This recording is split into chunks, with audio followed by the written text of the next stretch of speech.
One thing Elden Ring has taught me is that no matter how difficult or how challenging something can be, it is always 100% possible if you just dedicate the time to learning it and mastering it, right?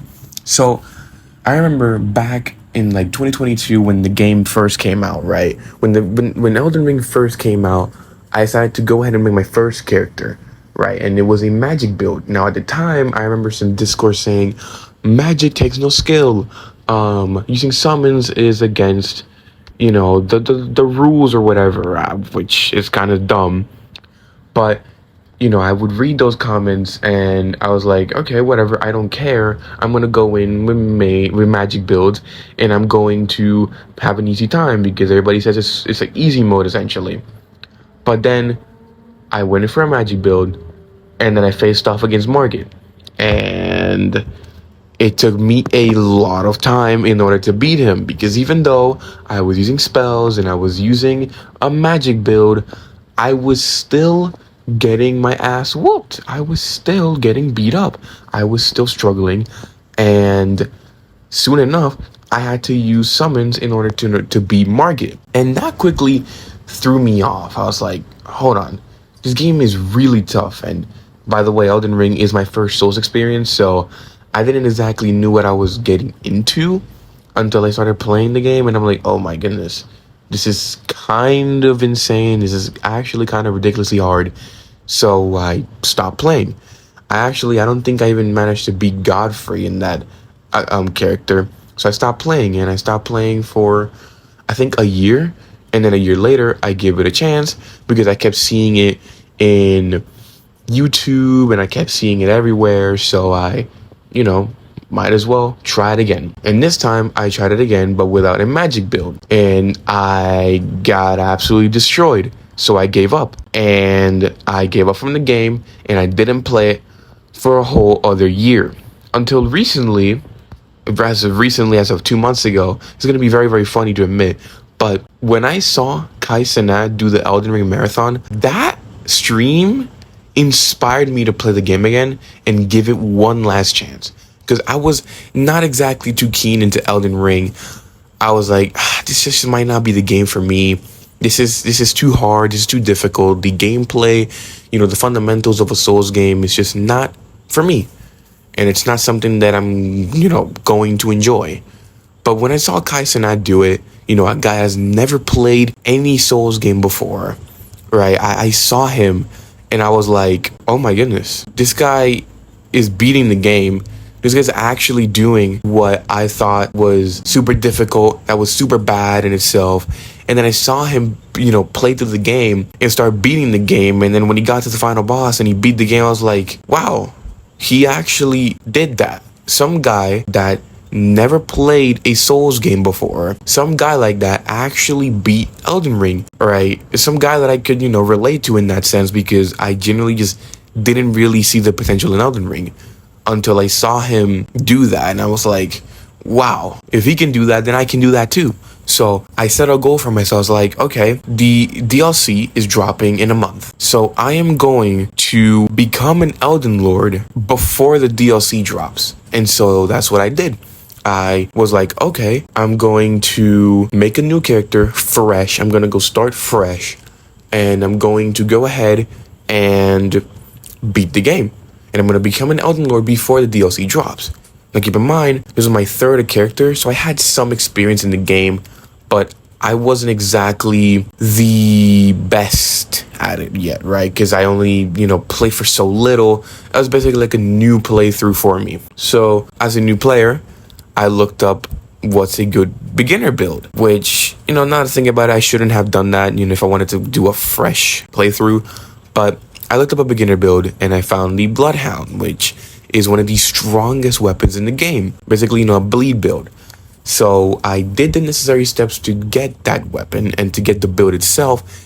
And then I went and faced off against Margit, and lo and behold, I literally defeated him in 2 tries. I was like, wow, this build is actually crazy good, and I'm not using magic. So I kept going to Stormville Castle. I finally fought Godfrey. It took me a couple of attempts because, I'm still fairly new at the game. But I beat Godfrey, and I was like, oh my goodness, I'm actually doing this. Okay, I got this. I got this. Now, because it was my third playthrough, I was like, you know what? How about I do Ronnie's quest line, which is a very, very interesting and long quest line in order to get one of the 3 endings that you can do. And I was going for Ronnie's ending at this time. So naturally, as I was playing the game, I would follow Ronnie's quest line, and I would do her quest. I would have to defeat Estelle and a couple of other bosses in Noxtella, and etc., etc., etc. I even had help from some of my friends who were watching me play the game and giving me tips on how to complete certain levels in the game, because again, I was just really, really bad at Elden Ring, and I still am. But I guess you could say I'm like better now. I mean, maybe the gameplay you're watching is probably not proof, but I am a little better than I was before. Anyway, that's a side point. You know, I did everything I needed to do, and I, defeated Renala. She took me also a couple of tries. I beat basically every main boss, and some main bosses took me hours and hours and upon hours to beat. Right, like when I was playing Estelle, he took me like 6 hours, maybe even a whole day as well. I think it took me like 2 days in order to finally beat him. And when I beat him, I had that sense of accomplishment that I've never felt in any game before, right? It was something so dopamine rush feeling that it was just absolutely insane. I was super happy, and I kept going, and I was like, I'm going to beat the game.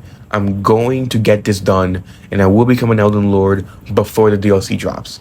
So I kept pushing to the main bosses, fought Morgott. I fought, Horalu, the spirit version of Godfrey, and, just a bunch of the main bosses.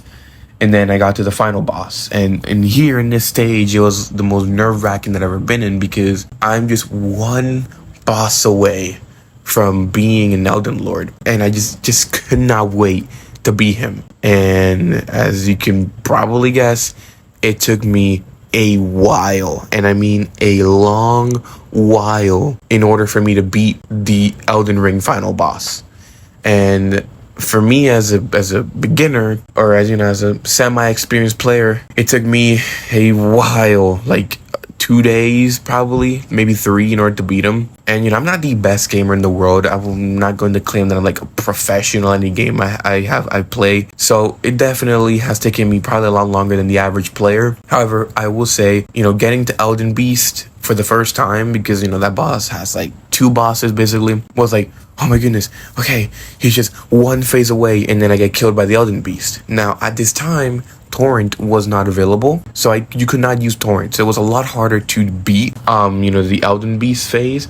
So I was like, okay, I got this, and then I kept pushing, and I kept pushing, and I kept pushing, and then I beat him. I literally could not contain my excitement of just me playing through one of the hardest games I have ever played, and then beating that game was just something that I'll never forget. Like, even though this is a silly video game to some people, I still think that this was just a complete experience. I think Elden Ring was just so fascinating, and it really opened my mind into, dude, I can do anything. Like, if I set my mind to it and I give myself a goal, I can beat it. Like, I can do anything, really, if I set my mind to it. And that's something that Elden Ring has taught me, ever since I started playing the game and I beat the game.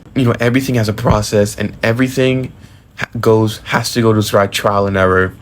And if you don't fail at something, then that means you'll never win. Failure is part of that winning process, right? If you just do everything on the fly and everything's too easy, then you're not really winning, because you don't feel satisfied. But with that trial and error and all of that in between, it was definitely something I'll never forget. And I thank Elden Ring for giving me that life lesson and just helping me get through any challenge, really. And yeah, it's silly, but to me this game means a lot. And just beating the game and seeing the Ronnie cutscene, and then a few weeks later seeing the Shadow of the Earth Tree, expansion, and playing it for the first time, it was very unique. It was a very unique experience that I'll never forget, and I'll always be thankful for it. And yeah, it was an insane time of my life. Yeah, that's all I have to say. Elden Ring is definitely one of the best games ever made, and I really cannot wait to see what From Software is going to cook up next. That's it for the video. Thank you so much for watching. Comment, like, and subscribe, and I'll see you guys in the next one. And yeah, if you guys haven't played Elden Ring, you should check it out. It's very beginner friendly. It's, the most accessible Souls game by far. It offers a good challenge, and that's really the best thing about it. So yeah, take care, guys. See ya. I do want to clarify something though that I said early in the video. When I said that, I feel like if you're not failing, then you're really not winning. What I mean by that is that in this game, the way I like to play it is that I like, going through that trial and error process in order for me to feel that I have achieved something. Because if I could have made my life easier, I could have made my life, so much easier by just using the cheesiest of builds and stuff like that. But I didn't, because I generally just didn't want to play the game like that. And I didn't want to beat the game like that. But that's just how I want to, that's how I just played the game and stuff like that. But if you played, using Mimic Tier, that's completely valid. If you played using Shield or whatever, that's completely valid. I don't really care what you played. As long as you yourself feel accomplished in what you're doing, I think that's just the best way to play the game. So yeah, I wanted to clarify that. And yeah, I'll see you guys later.